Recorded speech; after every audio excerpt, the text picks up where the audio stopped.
السلام علیکم ورحمۃ اللہ وبرکاتہ۔ سب کو اپنے channel light of Islam per welcome کرتی ہوں اس دعا کے ساتھ کہ اہلم و سہلم و مرحبا، یا رب ہم سب کو بنا دے اہل القرآن و اہل التقوی و مغفرہ۔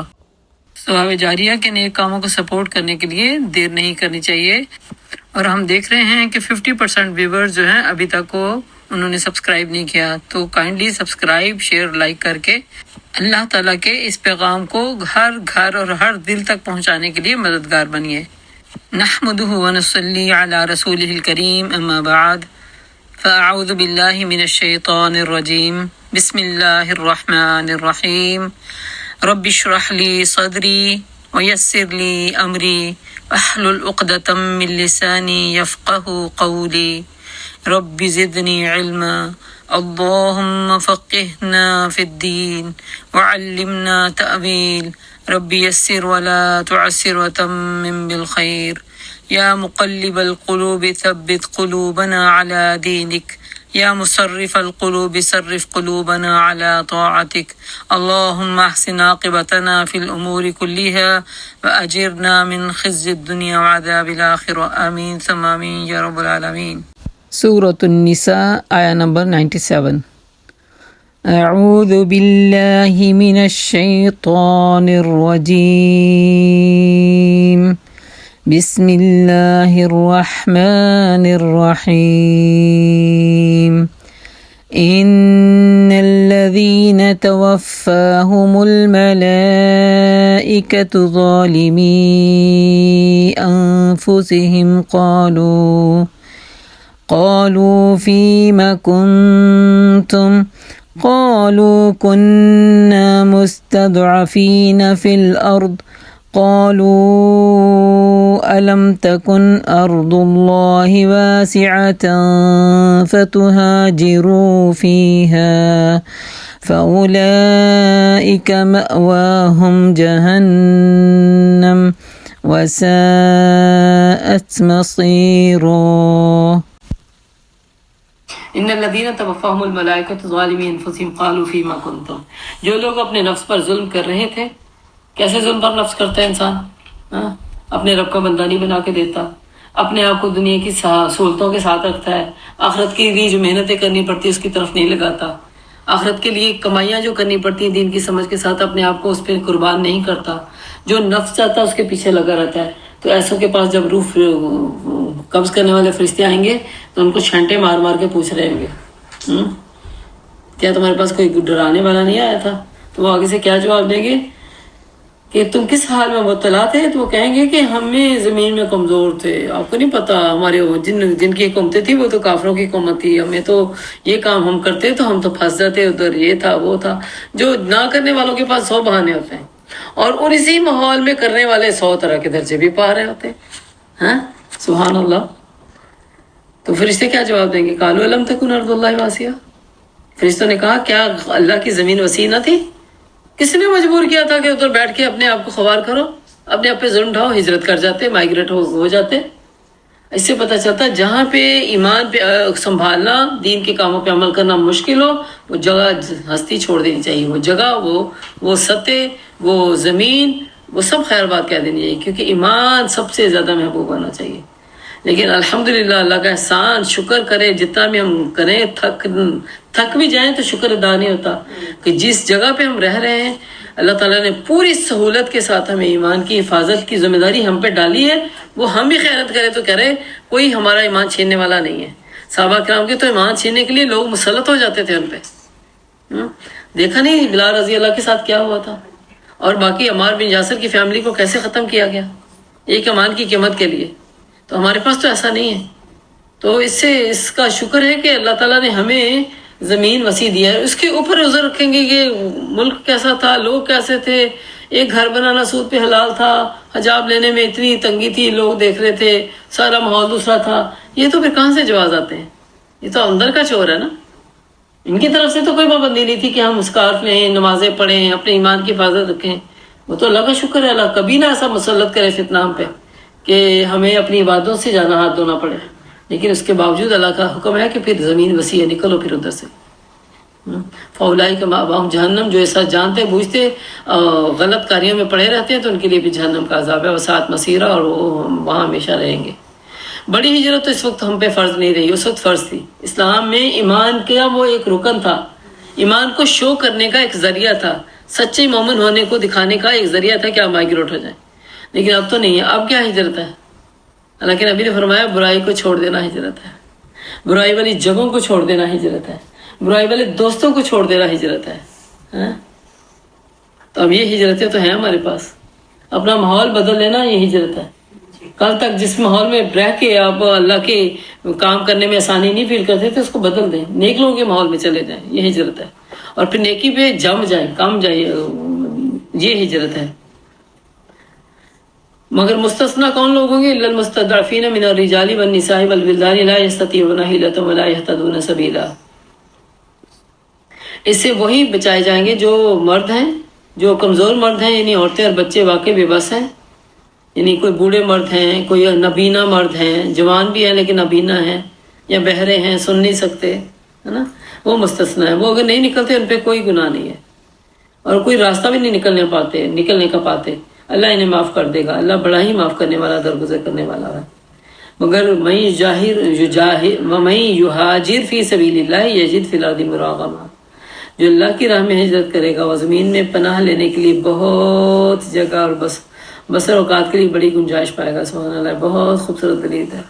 اللہ کی خاطر نکل کے تو دیکھو ذرا، اللہ کی خاطر مائگریٹ ہو کے تو دیکھو ذرا، اللہ تمہیں اس سے زیادہ بہتر وسیع وسعت والا معاملہ کرے گا۔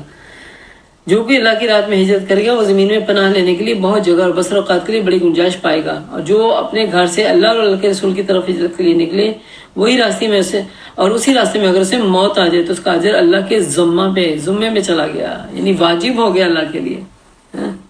اللہ بہت بخشنے والا اور رحم کرنے والا۔ تو اللہ ہمیں ہجرتیں کرنے والا بنائے، اور یہ ہجرتیں جو کرنے والی ہے نا ہمارے بس میں، وہ وہی ہیں کہ برائیاں چھوڑ دیں، پرانی عادتیں چھوڑ دیں، نیک لوگوں کے ساتھ واسطہ رکھیں، مخلص ہو جائیں اسلام کے ساتھ، تو یہ اللہ تعالیٰ کو پسند ہے۔ اور اسی راستے میں چلتے چلتے چلتے چلتے موت تو آنی ہے آخر، تو پھر اللہ کیا کہتے ہیں؟ اس کا سارا اجر کا ذمہ میرے ذمہ پہ ہے، میں اس کو عطا کروں گا۔ جس طرح روزے کی بھی اللہ تعالیٰ نے ذمہ داری لی ہے نا، کہ روزے کا اجر فرشتوں سے بھی منع کر دیا کہ اس کا اجر تم نے نہیں لکھنا، یہ میرے لیے رکھا ہے روزہ، اس کا اجر بھی میں ہی دوں گا۔ ہاں سبحان اللہ۔ تو جو ایک دن کا روزہ اللہ کے نبی نے فرمایا رکھتا ہے، وہ 70,000 سال جہنم سے دور کر دیا جاتا ہے۔ سبحان اللہ۔ ہماری تو اتنی عمریں بھی نہیں ہیں۔ اس کا مطلب ہے کہ اللہ کی خاطر ایک روزہ رکھا تو اپنی زندگی کی عمر جو ہے اس میں سے ہم نے اس کو گروی جو رکھی تھی، وہ گروی رکھی ہوئی چیز اللہ ہم نے آزاد کروا دی۔ تو اللہ تعالیٰ ہمیں اپنی خاطر فرائض تو فرائض ہیں، اور نفلی روزے رکھیں، اس کا بھی اتنا ہی اجر ہے۔ وَإِذَا ضَرَبْتُمْ فِي الْأَرْضِ فَلَيْسَ عَلَيْكُمْ جُنَاحٌ، اور جب تم لوگ سفر میں نکلو کوئی عار نہیں ہے تم پہ کہ اگر نماز میں تم تھوڑی قصر کر لو۔ اللہ اکبر۔ خصوصاً جب تمہیں اندیشہ ہو کہ کافر تمہیں ستائیں، کیونکہ وہ کھلا کھلا تمہاری دشمنی پر تلے ہوئے ہیں۔ اب یہ ہے خوف کے حالات، خوف کے حالات میں بھی انسان قصر کرے جائز ہے، سفر کے معاملے میں انسان قصر کرے جائز ہے، اور امن کے حالات میں بھی کبھی قصر کرے تو جائز ہے۔ مثلاً امن تو ہے مگر آپ کی مصروفیت کی وجہ سے، جیسے میں نے بتایا تھا پہلے بھی کبھی، کہ انسان کے دو کاموں میں سے زبردست ذمہ داری والے کام آپ پہ آن پڑے، جیسے گھر میں شادی بیاہ ہوتی ہے یا کوئی آپ نے ذمہ داریاں اٹھانی ہوتی ہے، تو پھر ایک نماز کے وقت سے نکلیں تو اسی میں دوسری ایڈ آن کر لیں، جیسے ظہر کے ساتھ اثر، تاکہ آپ کا جو نماز جگہ سے نہ ہلے۔ تو 3 جگہوں پہ اللہ نے قصر کرنے کی اجازت دی ہے، قصر بھی کر سکتے ہیں اور جمع بھی کر سکتے ہیں۔ تو یہاں پہ قصر کی بات ہو رہی، قصر سفر میں ہے اور خوف کے حالات میں ہے، امن کے حالات میں قصر نہیں ہے، امن کے حالات میں قصر نہیں ہے، امن کے حالات میں جمع کر سکتے ہیں، لیکن قصر جو ہے وہ خوف کے حالات میں ہے اور یہ جنگ کے کیا نام ہے سفر کے حالات میں۔ اور اللہ کے نبی صلی اللہ علیہ وسلم نے فرمایا، ماشا کہتے ہیں کہ جب یہ قصر کی آیات نہیں نہ اتری، اس سے پہلے 2 نمازیں تھیں فرض میں، 2 فرض صبح، 2 دوپہر کے بھی 2، عصر کے بھی 2، مغرب کے 3 تھے، اور عشاء کے بھی 2۔ لیکن جب قصر اتری ہے تو پھر قصر میں وہ چیزیں تو قائم نہیں، لیکن فرض میں 2 بڑھا دیے گئے۔ اللہ اکبر، ٹھیک ہے۔ تو قصر کو لینا، اللہ تعالیٰ کے صدقے کو قبول کرنا، اللہ تعالیٰ کی رعایت کو قبول کرنا، یہ بھی نیکی ہے۔ کبھی نہ سمجھے نہیں اس وقت تو میں تو زیادہ ثواب لوں گی، نہیں، اللہ تعالیٰ نے جہاں گنجائش دی ہے فائدہ اٹھائے۔ تو قصر کر لینے میں کوئی نہیں ہے، جبکہ تمہیں اندیشہ ہو کہ دشمن تم کھلی دشمنی کے ساتھ تمہارے سر پہ ہے۔ جب تم مسلمانوں کے درمیان ہو اور حالت جنگ میں ہو، انہیں نماز پڑھانے کھڑے ہو تو چاہیے کہ ان میں سے ایک گروہ تمہارے ساتھ کھڑا ہو اور اسلحہ لیے رکھے، پھر وہ سجدے میں جائے تو پچھلے والا آگے آ جائے اور دوسرا گروہ اس کے پیچھے چلا جائے۔ جس نے ابھی نماز نہیں پڑھی وہ یعنی آگے پیچھے ایک دوسرے کو کراس کر لے، اگر تمہارے ساتھ پڑھیں تو وہ بھی چکنے رہیں اور اپنے اسلحہ بھی لیے رکھیں۔ اب یہاں سے پتہ چلتا ہے نماز کی فرضیت کتنی اہم ہے۔ کسی حال میں بھی نماز کو اپنی جگہ سے ہلانا نہیں چاہیے۔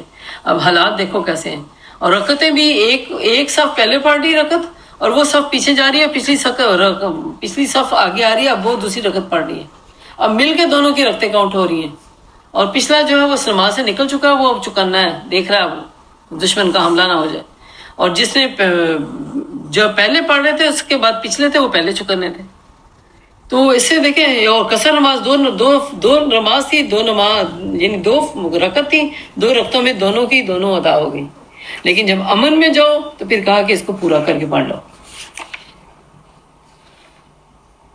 کیونکہ کفار اس طاق میں ہے کہ تم اپنے ہتھیار اور اپنے سامان کی طرف سے ذرا سے بھی غافل ہو۔ جو سامان رکھ کے نمازیں پڑھیں گے تو وہ کہتے ہیں نا استری کرتے کرتے تو وہ تو سمندر سے مچھلی نکل کے کھا بھی جائے گی، کہ آپ اب سارا سامان رکھا ہوا ہے، بڑے ریلیکس ہو کے نماز پڑھنے کھڑے ہو گئے ہیں، ادھر سے دشمن آئے حملہ کر دیا تو ایک تو نماز میں تھی، آپ کو یہ بھی لگا کہ میں نے نماز نہیں توڑنی، اور دوسرا یہ بھی لگا ہے اسلحہ کدھر رکھا ہوا تھا، اتنے میں اگلا کام کر کے چلا گیا۔ تو اللہ کے یہاں پہ قرآن حکم دیتا ہے نہیں، پہلے اپنے سارا کچھ پہن کے رکھو۔ اس سے پتہ چلتا ہے کہ اسلحے کے ساتھ، اور کہ جیسے انسان حج عمرے میں جاتا ہے تو پورے اہتمام کے ساتھ جو اس نے لباس پہنا ہوتا ہے یا جو اس کے پاس وزن ہوتا ہے، جو رگ سیک ہوتا ہے، جو بھی ہوتا ہے، تو اس کے ساتھ نماز پڑھے ہو جائے گی نماز، کیونکہ حالات آپ کو نہیں پتا کس طرح کے نا۔ جیسے مینا میں جب ہم لوگ حج کرنے گئے تھے، میں اپنے میاں کے ساتھ گئی تھی 1997 میں، مینا میں آگ لگ گئی تھی، بڑی بری آگ لگی تھی، ایسے خوفناک دھواں تھا، اتنا خوفناک دھواں، اور اتنی اس کی موٹی لیئر آگ کے شعلے تھے جو لگتا تھا پیچھے بھاگے آ رہے ہیں۔ اور اس وقت سے پہلے جو میرے پاس وہ جو میرا رگ سیک تھا، جو بیگ تھا، وہ مجھے لگتا تھا میری کمر میں پیچھے نہیں آنے والا، جیسے مجھے سائڈ پہ لینا آسان لگ رہا تھا۔ مجھے نہیں پتا چلا اس کو میں نے پیچھے کیسے لے لیا، اور مجھے نہیں پتا چلا کہ اس ٹنل سے ہم کیسے گزرے ہیں، جس میں ٹنل میں کہتے ہیں نا دھوئیں کی وجہ سے انسان کو پتا تھا کہ، اور لوگوں کو اپریشیٹ کر رہے تھے کہ پہاڑ کے اوپر چڑھیں ٹنل میں جانے کی بجائے، اور پہاڑ پہ کچھ لوگ چڑھ رہے تھے، اور پیچھے جو ساز و سامان تھا وہ پیچھے خیموں میں رہ گیا، اور لوگوں کو ترستے ہوئے ایک بسکٹ مانگتے ہوئے دیکھا، ایک پانی کا گھونٹ مانگتے ہوئے دیکھا، اور موت جب سر پہ آ جاتی تو انسان کیسے پھر بھاگتا ہے، پھر سارے کام کرنے آسان ہو جاتے ہیں۔ تو اسی طرح اگر آپ کے پاس ساز و سامان جو بہت کھلا لے کے گئے تھے، جنہوں نے بکھیر کے رکھا ہوا تھا، ان کو تو اپنا ایک پانی کی گلاس اٹھانے کا موقع نہیں ملا۔ جو ہم جیسے مختصر سامان رکھنے والے تھے، ان کی بیگ میں اگر پانی کی بوتل تھی یا کچھ کھانے کا سامان تھا تو وہ ساتھ ہی تھا، ہے نا۔ تو اس سے پتہ چلتا ہے کہ حج اور عمرہ کا جو ہے سفر اللہ کا قرب دینے والا سفر، وہ کوئی پارٹی یا وہ کہتے ہیں نا، وہ نہیں کیا کہتے ہیں، انجوائمنٹ کرنے کا موقع نہیں آتا کہ انسان کہے کہ ہم چلو ہالیڈے پہ گئے ہوئے، اور ہالیڈے پہ جانے والا پورا ساز و سامان، کھانا پینا، فروٹ جوس وغیرہ، اور ایون یہ کہ چولہے بھی ساتھ جو کہتے ہیں سٹینڈ والے رکھے ہوئے ہیں، وہاں پہ پورا بکھیر لیا جا کے، پورا جیسے کہتے ہیں پارٹی میں بیٹھے ہوئے۔ تو مختصر سامان کے ساتھ ہو اور مختصر سامان ساتھ لگا ہو تو اس میں آسانی ہوتی ہے، کیونکہ دشمن چاہتا ہے کہ تم ذرا سے بھی غافل ہو جاؤ تو جگبار کی تم پر وہ ٹوٹ پڑے۔ البتہ تم بارش کی وجہ سے تکلیف محسوس کرو یا بیمار ہو تو اسلحہ رکھ دینے میں کوئی مذاکرہ نہیں۔ اب یہ دیکھو گنجائش ساتھ بارش کی وجہ سے سامان بھارا ہو جاتا ہے نا، گیلا ہو گیا تو بھاری ہو گیا، ایون آپ کے کپڑے پہنے ہوئے بھاری ہو جاتے ہیں۔ تو اگر ایسے میں اگر آپ بیمار ہیں، کمزور ہیں، تو چلو ساتھ میں رکھ دیتے تو کوئی بات نہیں، لیکن دوسری جو چکنا پارٹی ہو آپ کے پاس رہے، مگر پھر بھی آپ چکنے رہو کہ یقین رکھو کہ اللہ نے کافروں کے لیے رسوا کو نظام مہیا کر رکھا ہے۔ پھر جب وہ نماز سے فارغ ہو جائیں تو کھڑے ہو جاؤ، کھڑے بیٹھے لیٹے ہر حال میں اللہ کو یاد کریں۔ یعنی ذکر جو ہے نا زبان، وہ اس سے تر رہنی چاہیے، زبان جو ہے نا ذکر سے تر رہنا چاہیے۔ زبان تو دیکھیں نا، کام ہاتھ کر رہے ہوتے ہیں بعض اوقات، ہے نا، ٹانگیں چلنے میں جا رہی ہوتی ہیں، مشقت اٹھا رہی ہیں، زبان تو خالی ہے بیچ میں، اس کو اللہ کے ذکر میں لگا دیں، ہر حال میں اللہ کو یاد کریں، بیٹھے لیٹے اٹھے، اور جب اطمینان نصیب ہو جائے تو پوری نماز پڑھیں جس طرح پڑھنی چاہیے۔ اب وہ جو نماز خوف کی حالت میں پڑھی ہے، اگر موقع مل گیا تمہیں اس خوف سے نکلنے کا تو اپنی نماز کو لوٹا دو، پوری طرح پڑھو۔ در حقیقت ایسا فرض ہے جو پابندی وقت کے ساتھ اہل ایمان پر لازم کیا گیا ہے۔ اللہ اکبر۔ نماز کو کسی حالت میں انسان ترک نہیں کر سکتا، کیونکہ ان تکو کیا کہا گیا، ان الصلاۃ کانت علی المؤمنین کتابا موقوتا۔ اور ہمارے نبی صلی اللہ علیہ وسلم کے 3 کاموں میں جلدی کرنی چاہیے، ایک نماز کے وقت میں، اول وقت نماز پڑھیں، کوئی پتہ نہیں اگلا لمحہ کیسا آ جائے، اور دوسرا جنازے میں، اور تیسرا بچوں کے نکاح میں۔ سہولتیں میسر ہونا تو بچوں کے نکاح، اچھے رشتے مل جائیں تو نکاح جلدی کر دینے چاہیے۔ اول وقت جو نماز اول وقت پڑھی جاتی ہے وہ سب سے افضل عمل ہے۔ تو اس گروہ میں توقع میں کمزوری مت دکھاؤ، اگر تم تکلیف اٹھا رہے ہو تو تمہاری طرح وہ بھی تکلیف اٹھا رہے ہیں، اور تم اللہ سے اس چیز کی امیدوار ہو جس کے وہ امیدوار نہیں ہیں۔ اللہ سب کچھ جانتا اور حکیم و دانا ہے، یعنی برابر پہ دشمن بھی مشکل میں ہے، آپ بھی مشکل میں ہیں۔ ایسا نہیں ہے کہ وہ آرام دہ بستروں میں بیٹھے ہوئے تو صرف تکلیف آپ کو ہی ہو رہی ہے، نہیں، دونوں مشکل میں۔ لیکن لکیسٹ بات جو ہے نا، خوش بختی والی بات ہے کہ آپ کے پاس آپ کا رب ہے، ان کے پاس تو وہ بھی نہیں ہے۔ سورہ محمد میں اللہ سبحانہ تعالیٰ آیت نمبر 11 میں فرماتے ہیں ذَلِكَ بِأَنَّ اللَّهَ مَوْلَى الَّذِينَ آمَنُوا وَأَنَّ الْكَافِرِينَ لَا مَوْلَى لَهُمْ، کہ ایمان والوں کے پاس تو اللہ ہے جو مولا ہے ان کا، مگر کافروں کے پاس تو کوئی مولا نہیں ہے، کوئی رب نہیں ہے۔ وآخر دعوانا ان الحمد للہ رب العالمین۔ اس دعا کے ساتھ کہ الہی جو کچھ سیکھا ہے، جو کچھ سمجھا ہے، اس پہ عمل کی توفیق عطا فرما دے، اور جو غلطی ہوگی اسے درگزر فرما دے۔ یا اللہ ہمیں اپنی خاطر اپنی برائیوں سے مائگریٹ ہونے والا بنا دے، اللہ اپنی خاطر ہمیں برے دوست، برے ماحول سے مائگریٹ ہونے والا بنا دے۔ یا اللہ ہمیں ایمان پہ ثابت قدمی عطا فرما۔ اللہم زینا بزینت الایمان وجعلنا ہداۃ مہتدین۔ اللہ ہمیں ایمان کی حلاوت عطا فرما اور ہمارے ایمان میں بڑھوتری عطا فرما۔ اللہم اہدنا ویسر الہدی الینا۔ یا اللہ ہمیں ہدایت عطا فرما اور ہدایت کے راستوں پہ چلنا آسان فرما دے۔ یا اللہ ہم سب کو پابندی وقت کے ساتھ نمازیں ادا کرنے والا بنا دے، ہماری نمازوں کی حفاظت فرما، ہماری نمازوں کو خشوع و خضوع والی نمازیں بنا دے۔ یا اللہ ہمارے بچوں کو 5 وقت کے مسجد کے نمازی بنا دے۔ یا اللہ ہماری آنکھوں کی ٹھنڈک بنا دے ہماری اولادوں کو۔ آمین ثم آمین یا رب العالمین۔ ربنا تقبل منا انک انت السمیع العلیم وتب علینا انک انت التواب الرحیم۔ سبحانک اللہم وبحمدک نشہد ان لا الہ الا انت نستغفرک ونتوب الیک۔ السلام علیکم ورحمۃ اللہ وبرکاتہ۔